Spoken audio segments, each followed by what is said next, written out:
As we've seen, the death of Pope Paul V Borghese fell on the 28th of January 1621, after a momentous pontificate that lasted over 15 years.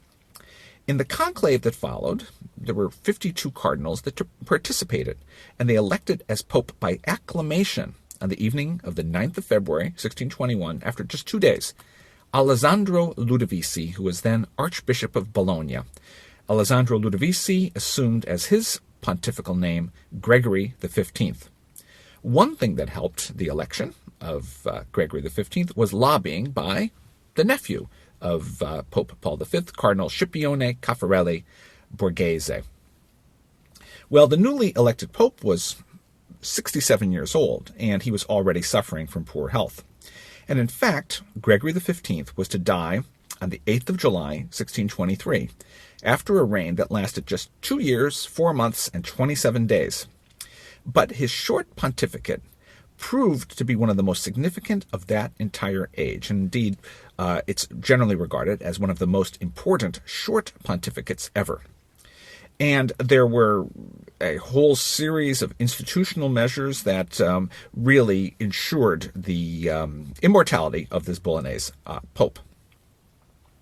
Well, Gregory XV's first concern, however, was to set up a papal government, so to speak, and the nucleus of this would be his own family. I mean, this was very much in line with the nepotistic practices of the day. The new pope's coronation occurred on the 14th of February in St. Peter's, and on the day after his coronation, on the 15th of February, he created as cardinal his nephew, Ludovico Ludovisi. We've seen the cardinal nephew as an actual institution of the papacy since Paul III Farnese back in the earlier portion of the 16th century. Indeed, through the late 17th century, popes tended to employ nephews, whom they created as cardinals, as their closest collaborators. Well, Ludovico Ludovisi, the nephew, the cardinal nephew, was 25 years old. He was the son of an elder brother of the Pope, Orazio Ludovisi, and his wife, Lavinia Albergati, and is generally recognized that the chief credit for Gregory's achievements as Pope belongs to this cardinal nephew. A word about the Ludovisi. Like the Boncompagni, whom we looked at some length, the Ludovisi family also originally may have been of German stock that came to Italy with the imperial court, and they settled there in the earlier centuries of the Middle Ages. Certainly, they soon established themselves as a noble family in Bologna, certainly from the 13th century on. And members of this family regularly served as the elders. The technical term in Bologna was the anziani in the comune of this state.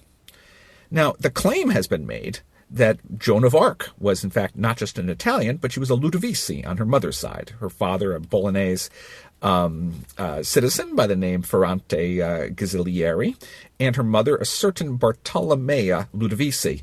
And the claim was made in the 19th century that they, in fact, were driven from their own country and took up their residence in France in 1401.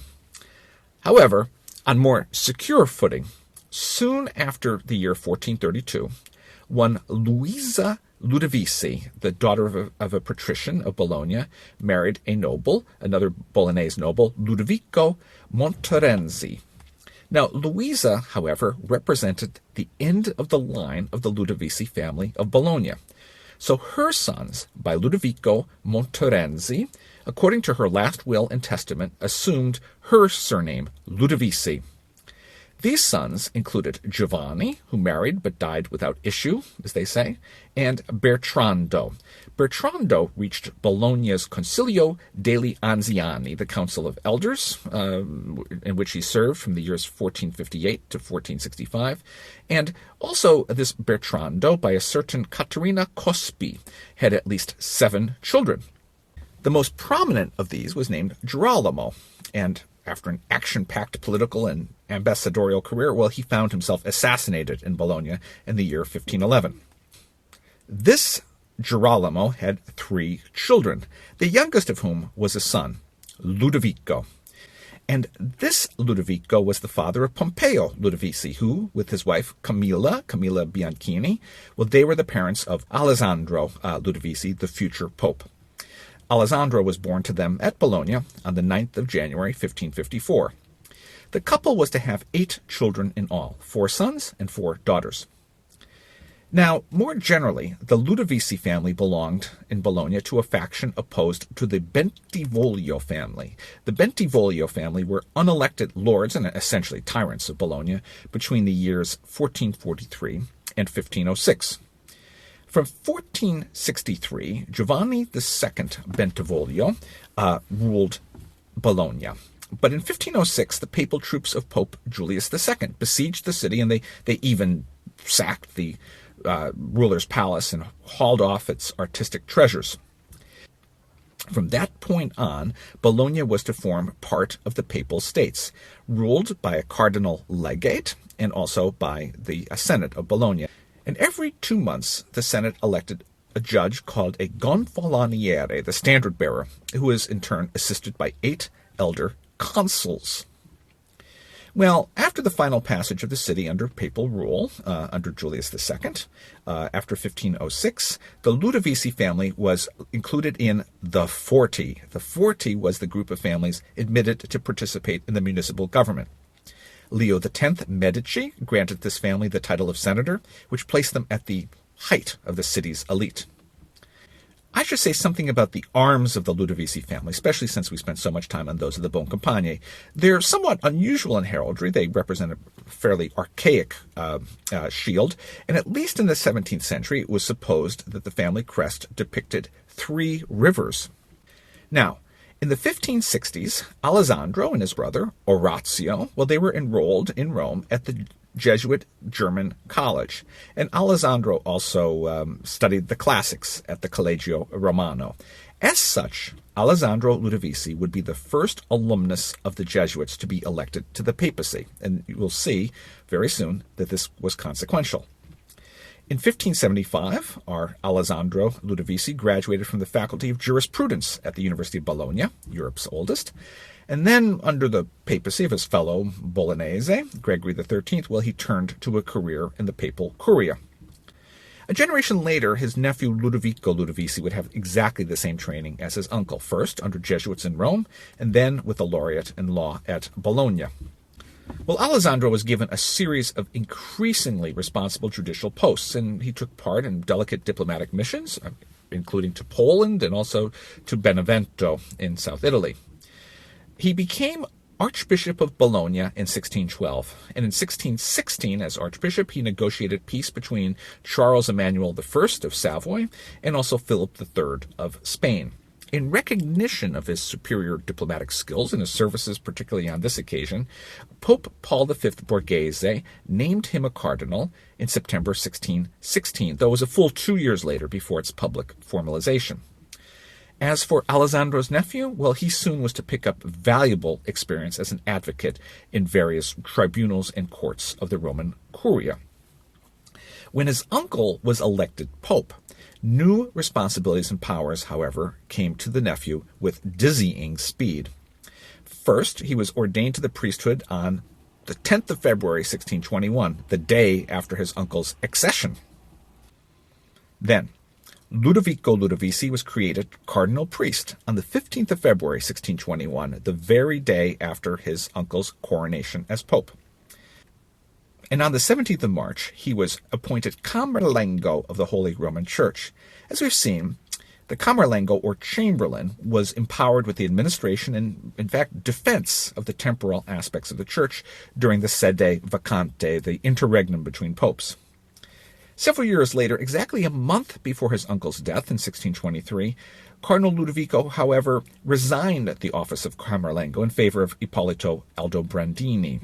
Instead, Cardinal Ludovico Ludovisi was named Vice Camerlengo of the Holy Roman Church, and this title he retained until his own death, which came prematurely in the year 1632. But there's more. On the 27th of March, 1621, again very soon after his uncle's election and coronation, Ludovico Ludovisi was promoted as Archbishop to the See of Bologna. It was vacant because his uncle had been elected Pope. But this was very non-Council of Trent. Ludovico Ludovisi was dispensed immediately from the obligation of actually residing in Bologna. Plus, Ludovico Ludovisi in 1621 was also made papal legate to Avignon, which was then in the Papal States. And here's a unique piastra coin of 1621 from Avignon, which shows the appointment of the cardinal as the legate.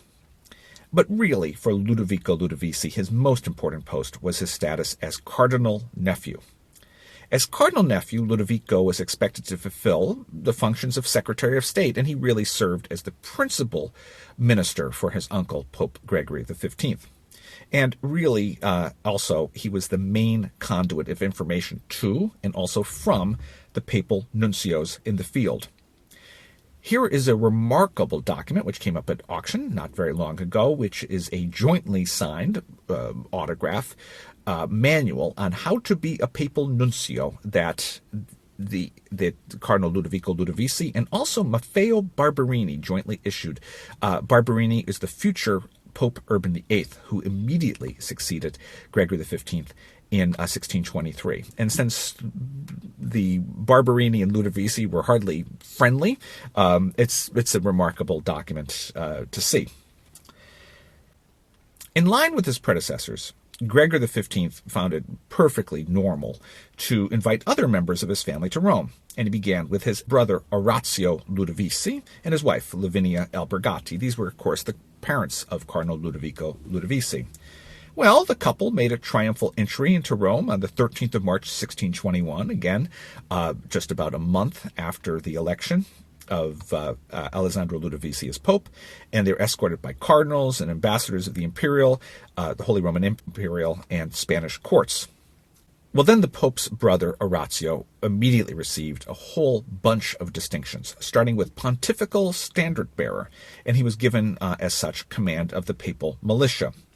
In addition, he received a duchy in the north of Rome, in Lazio, the Duchy of Fiano, and the title that went with it. And it was purchased for him from the Orsini for a lot of cash, 200,000 scudi.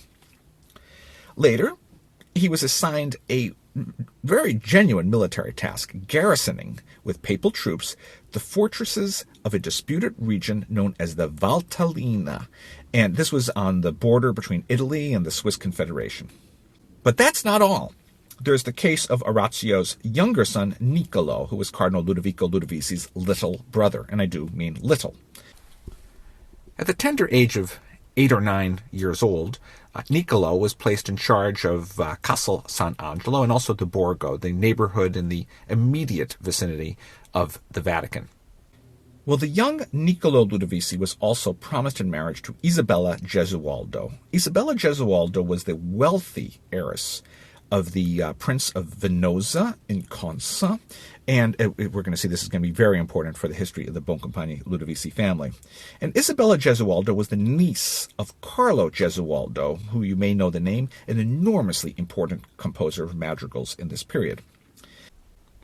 At the time of the wedding, Niccolo was 9 years old and Isabella not quite 11. However, the two of them received a canonical dispensation and their marriage was duly solemnized. As it happens, we know a tremendous amount about the actual ceremony. For the music and what I would call the iconographic and also the poetic program, well, this has all come down to us. The composer was Paolo Qualiati. The connection of Paolo Qualiati with the Ludovisi goes back to 1578 with Alessandro Ludovisi. In 1608, Qualiati was appointed organist at Santa Maria Maggiore. And when Cardinal Alessandro Ludovisi became Pope Gregory XV in 1621, well, Qualiati received an important apostolic appointment, including as private chamberlain to the Pope. Well, for the wedding of the Pope's nephew Niccolo Ludovisi to Isabella Gesualdo, Paolo Qualiati wrote the collection The Harmonious Sphere, La Sfera Armoniosa. And for this, he repurposed some of his earlier compositions of madrigals from 1608. There were, in the published form, 25 separate pieces in all. And unfortunately, the last existing print of this performance was destroyed in the firebombing of Dresden in World War II. However, we have a good transcription and a very good modern edition. Here's a choice quote from the libretto from that collection of Qualiati. Niccolo Ludovisi seems to be at once an Apollo and a Mars, an Isabella, a Venus, and a Minerva. It may be that just 5 pieces, in fact, were performed at the wedding, and Qualiati later made a gift of all 25 compositions in printed form to the couple. Well, when the Pope died in 1623, Qualiati still remained in the service of the Ludovisi family. He died a wealthy man and was buried in Santa Maria Maggiore. We're going to take a look later in the course about a recent, fall of 2013, performance of La Sfera Armoniosa that was brought to life and reanimated by Maestro Lorenzo Tozzi in Rome.